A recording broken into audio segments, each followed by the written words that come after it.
Bonjour, bienvenue, mon nom est Ibrahima Touré, je suis consultant en informatique chez DMR. Dans cette vidéo, s'inscrivant dans le cadre de nos séries de vidéos sur la technologie WPF de Microsoft, nous allons présenter la leçon intitulée Contrôle utilisateur et interaction dans le chapitre Contrôle utilisateur. C'est-à-dire que dans cette vidéo, nous allons conclure ce que nous avions entamé en termes de réalisation de notre contrôle utilisateur File Upload.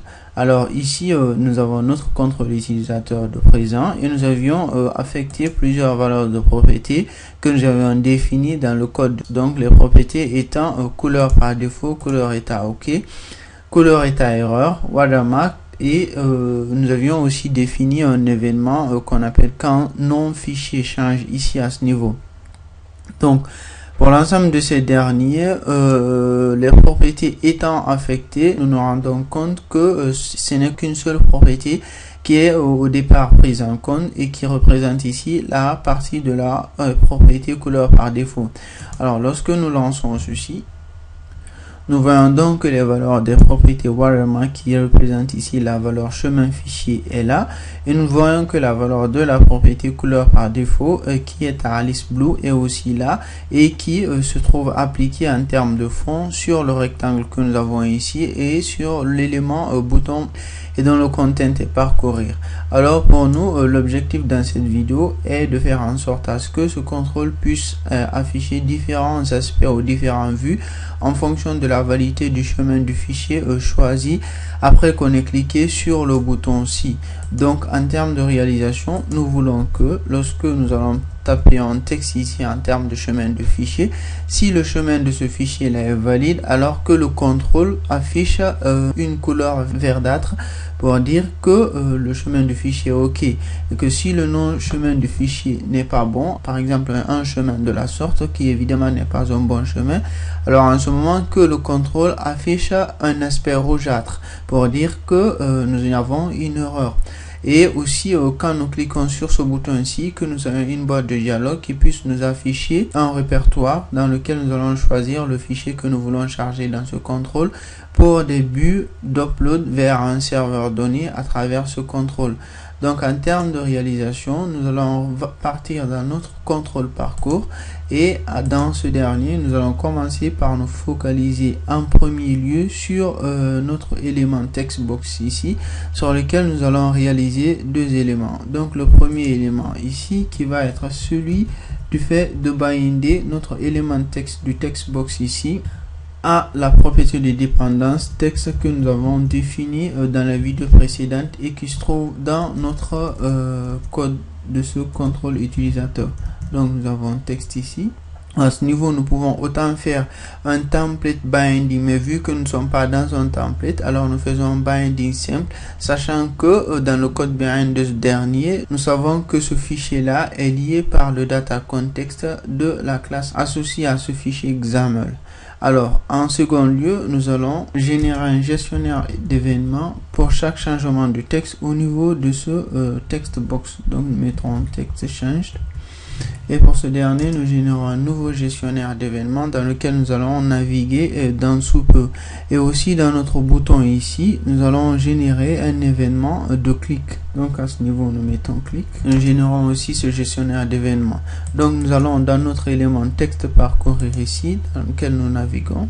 Et à l'intérieur de ce dernier, en termes de code, nous allons commencer par affecter la valeur de notre propriété texte avec la valeur couramment saisie dans le champ de texte. Donc nous mettrons notre élément texte parcourir ici à ce niveau, point texte. Alors nous vérifions si le chemin du fichier existe réellement. Donc nous allons faire appel à la classe file.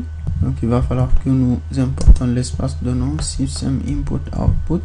Nous faisons appel à la méthode exist et à travers ce dernier, nous devons lui fournir une chaîne de caractères qui va être la valeur de notre propriété texte. Et donc si celle-là existe en termes de fichier, alors en ce moment, nous allons simplement réécrire la valeur de la couleur par défaut, changer cette couleur-là par la valeur de la couleur qui va être affectée par l'utilisateur dans le XAML.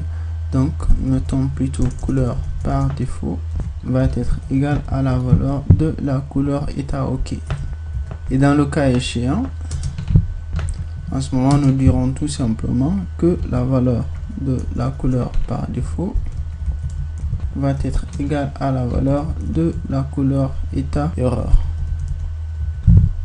Ceci étant, dans notre bouton ici, nous voulons qu'à chaque fois que l'on a cliqué sur le bouton, que nous lançons un dialogue qui va alors en ce moment nous afficher un répertoire de fichiers. Pour cela, nous allons faire appel à la classe OpenFileDialog. Donc file avec un F majuscule. Et nous allons importer l'espace de nom ici. Nous allons appeler ce dernier FileUp égal à une nouvelle instance de FileUpload d'OpenFileDialog. Et évaluer pour voir si nous avons déjà un fichier de choisir à travers le file dialog. Donc nous mettons FileUp ici, show dialog égale 3. Donc à travers la boîte de dialogue, si nous avons un fichier de choisi, alors en ce moment nous pouvons exécuter les différentes instructions que nous souhaitons. Donc notre élément est visible au watermark, nous allons mettre la valeur de cette dernière à false. Et puis pour la suite, nous allons affecter à la valeur du champ texte, donc de la propriété texte plutôt, la valeur de FileUp.name, donc qui va être le chemin du fichier. Et puis voilà, ceci étant, nous pouvons faire F5 en ce moment. Et donc à ce niveau, nous avons notre contrôle utilisateur qui est dans cet état donné. Alors nous cliquons ici à l'intérieur, il n'y a pour le moment rien qui se passe et c'est normal parce que nous n'avons encore rien tapé. Nous mettons une valeur qui est par exemple XX et nous voyons que ceci n'est pas un chemin de fichier correct et alors tout de suite le contrôle se met dans un état rougeâtre pour dire à l'utilisateur que le chemin du fichier n'est pas bon. Alors nous cliquons sur le bouton parcourir ici et nous allons dans un répertoire de fichiers. Nous choisissons un fichier par exemple qui est ceci et donc alors en ce moment nous avons ici un état verdâtre qui montre que ce chemin existe réellement. Nous enlevons tout simplement le C. Il revient dans son état rougeâtre, nous remettons le C et il repasse dans un état bon. Donc voilà globalement ce qu'il fallait savoir sur comment réaliser un ensemble d'interactions sur notre contrôle utilisateur afin que ce dernier puisse réaliser de façon plus concrète les fonctionnalités liées à un contrôle de type FileUpload. Merci d'avoir suivi cette vidéo. Je vous donne assez rapidement rendez-vous dans d'autres vidéos toujours portant sur la technologie WPF de Microsoft. Merci encore une fois de plus. Au revoir et à bientôt.